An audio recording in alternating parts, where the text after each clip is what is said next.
کبھی کبھی ایسا اتفاق ہوتا ہے کہ میں اپنی کار پر سفر کرتے ہوئے کسی سگنل پر کھڑا ہوتا ہوں، ساتھ میں کوئی کھچا کچ بھری ہوئی بس بھی آ کھڑی ہوتی ہے۔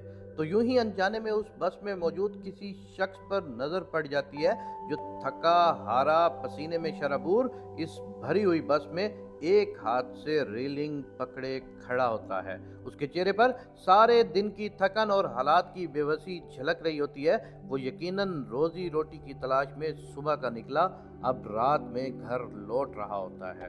اس موقع پر مجھے دو خیالات آتے ہیں۔ پہلا خیال شکر کا آتا ہے کہ اللہ اس شخص کے مقابلے کتنی آسانی اور آسائش سے نواز رہا ہے مجھے کہ آرام سے بیٹھا اپنی کار میں سفر کر رہا ہوں، مجھے یوں بس میں نہیں جانا پڑتا۔ پھر مجھے دوسرا خیال آتا ہے تو میں ڈسٹرب سا ہو جاتا ہوں، وہ یہ کہ روز آخرت اس شخص کا حساب مجھ سے قدرے آسان ہوگا، کیونکہ میں اپنے حصے کی آسانی جبکہ یہ اپنے حصے کی مشکلات جھیل رہا ہے۔ اسے اس مشکل کا صلہ اور مجھے اپنی آسانی کا حساب دینا ہوگا۔ جس طرح آج یہ مجھے اس حسرت سے دیکھ رہا ہے، شاید روز آخرت میں اسے یوں ہی حسرت سے دیکھ رہا ہوں گا۔ یہی خیالات مجھے اس وقت بھی آتے ہیں جب کسی کو بھوکا پیاسا کچرے سے سامان یا کھانا چنتے دیکھتا ہوں، یا جب کسی کو ناکافی لباس میں دیکھتا ہوں۔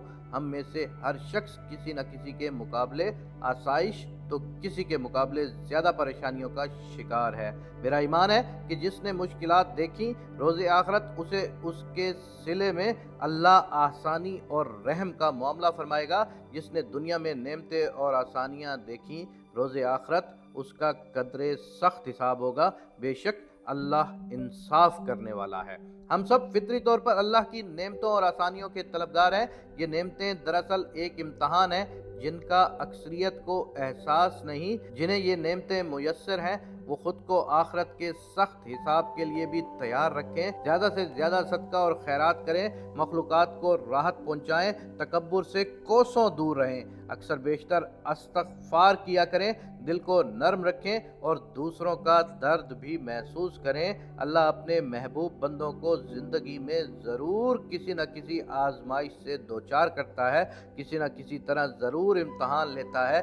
جب ایسا موقع آئے تو بے انتہا صبر سے کام لیجئے اور اللہ سے ہی مدد مانگیے۔ میرا ماننا ہے کہ اللہ تبارک و تعالیٰ ضرور سنتا ہے سچے دلوں کی دعا کو، معصوم دلوں کی دعا کو اور بے عیب لوگوں کی دعا کو۔ اللہ تبارک و تعالیٰ سے ایک بار پھر دعا ہے کہ اللہ ہم سب کے مستقبل اچھے فرما اور ہم سب کے بچوں کی خیر فرما، آمین یا رب العالمین۔